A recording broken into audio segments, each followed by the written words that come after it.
Earlier I mentioned Butler, one of the great contemporary New Orleans players who we just lost a few years ago. I had the good fortune of, well, I only actually had one lesson with him, which I won off WWOZ radio.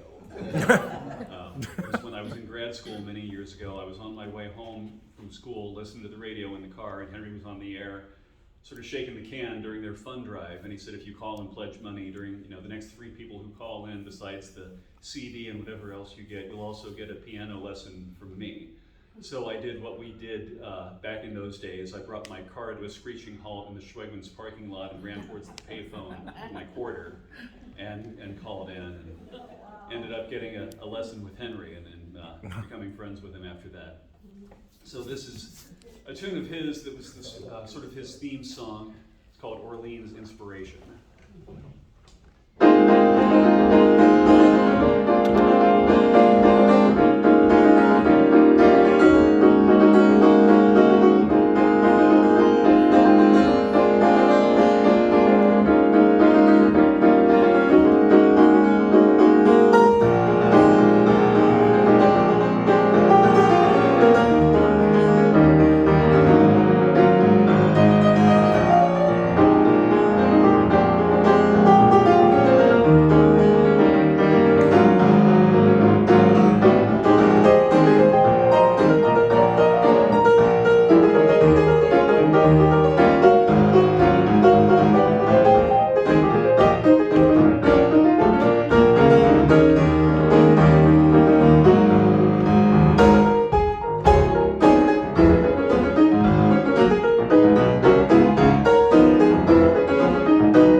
another very important pianist in New Orleans history who I'd like to mention. Actually, the reason I moved to New Orleans was to study with Ellis Marsalis. And we just lost him at the beginning of the COVID pandemic, which that was a real blow. So it's funny, for years after I studied with him, I thought, I learned a lot of good concepts from him, but I never actually played much like him. Playing-wise, he didn't really influence me. And then after he passed, I put on a record of his and went, oh yeah, that's that thing that I do. That's another thing that I do. That's another thing. I do play a lot like him. And I didn't even notice, which I guess is really the way that education works. You don't even realize you're learning it. So this is a tune of his that if you just saw the name of it on the record album, you might mispronounce it Z Blues, Z-E-E Blues. That's how it's spelled. And he corrected me. He said, no, it's a tune that he wrote when he was in France for the first time. And someone asked him, can you play the blues? So this is the blues by Ellis Marsalis.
So those are the New Orleans guys who I've really dug into and kind of tried to figure out what they were doing. There are lots of other great New Orleans pianists I could mention, of course, Alan Toussaint, Tuss Washington, John Cleary, the list goes on. But these are the ones that I feel I can actually tell you something about and have some idea what I'm talking about. And got a little bit left here. I'm going to play some tunes that I've put together, sort of using what I've picked up from them and applying it to some other different areas. I'm going to start with a tune that I learned as a kid, that if any of you have taken piano lessons, you probably play this. The old Scott Joplin rag, The Entertainer, yes. Done in the style of several different New Orleans players.